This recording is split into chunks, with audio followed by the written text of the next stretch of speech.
I went to high school in Kansas, Olathe North High School in Kansas, right outside of Kansas City. Okay. In a good little town, about 80,000 people. Okay. And, you know, they had a personal finance class in school, and I took that.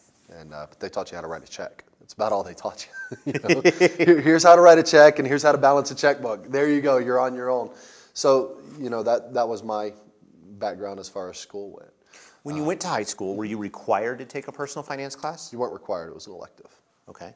And so, so you went to high school, you took this personal finance class, it was an elective, you learned how to balance a checkbook. Mm-hmm. Tell me a little bit more about yourself. Wrestled all through high school, got out of high school, and, you know, my uncle's an entrepreneur, so, you know, I kind of followed in his footsteps for a while with a couple of wireless stores in Alabama and things like that. And, you know, went on to do some things with that, and then decided I wanted to get into the workforce and do some things with that. You know, I was never taught how to manage credit card debt. I was never taught how to manage, you know, manage my money. So it was always, even as an entrepreneur, it was always, okay, cash in, cash out. You know, it was never cash in, save a little, cash out. And so that was my, you know, stint as an entrepreneur for a while. So after learning some things, you know, you kind of, you know, you grow up, you know, the hard way. And so, you know, growing up and, you know, now, you know, after leaving the workforce and saying, you know what, I'm tired of corporate America, I want to do something on my own.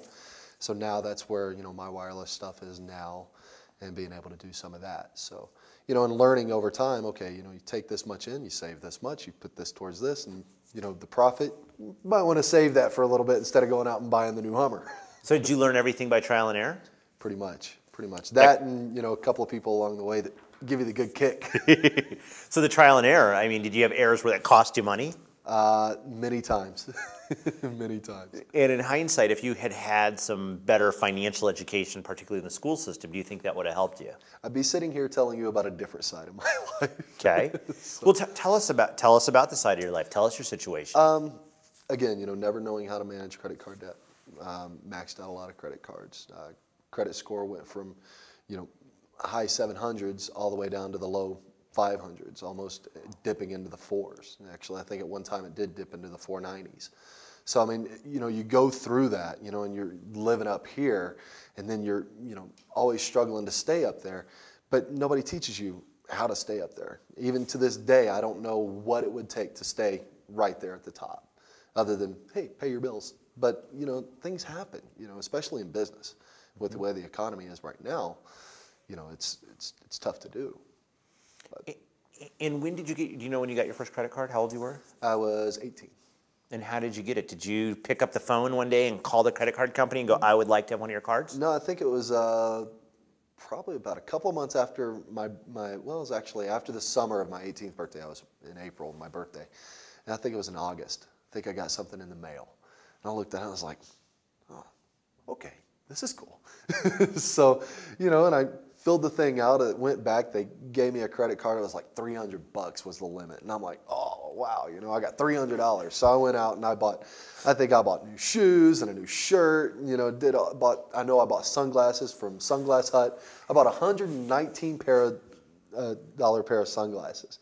Went out, had these nice, I mean, I forget which one they were, Maui Jims or something like that. And I went out and I had these nice glasses, and I just kept going. I was like, all right.